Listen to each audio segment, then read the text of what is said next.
Hey everybody, it's Mike Shellenberger for Public. I'm afraid I have some terrible news. The governor of America's largest and richest state has just signed a law that puts 10 million children and adolescents in grave danger of medical mistreatment. The media headlines are all wrong. They claim that California Governor Gavin Newsom's new law protects children by stopping public schools from outing their gender to their parents. In fact, it does just the opposite of that. This new law makes children vulnerable to irreversible and lifelong medical abuse and mistreatment. And it's all based on a pseudoscientific idea that some children are born into the wrong bodies and that we can change a person's sex through drugs and surgery. Now, for any of this to make sense, you have to understand what's happening right now in Britain. Several years ago, the government there appointed a well-respected pediatrician named Hilary Cass to investigate whether it was ethical to block the puberty of children, give them opposite-sex hormones, and perform surgeries on their bodies in an effort to make them feel better about their gender. Dr. Cass came back a few weeks ago and said no, absolutely not. Around the same time, the British government banned puberty blockers nationwide. And just a few days ago, the new Labour Party government affirmed that it would maintain the former Conservative government's ban on puberty blockers.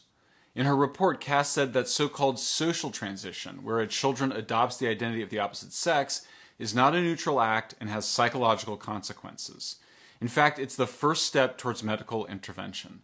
What Gavin Newsom has done is actively prevented schools from informing parents that their children have been put on a medical pathway.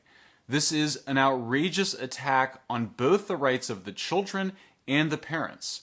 Children have a right to go through puberty. No adult should be able to block their puberty. And parents have a right to know if their children thinks that they are the opposite sex or were born into the wrong body. We have seen with leaked internal documents from the leading gender medicine group WPATH that these medical interventions, namely puberty blockers, hormones, and surgeries, are not only irreversible but result in sterilization and loss of sexual function. Children and adolescents are simply not mature enough to understand the effects of so-called gender-affirming care.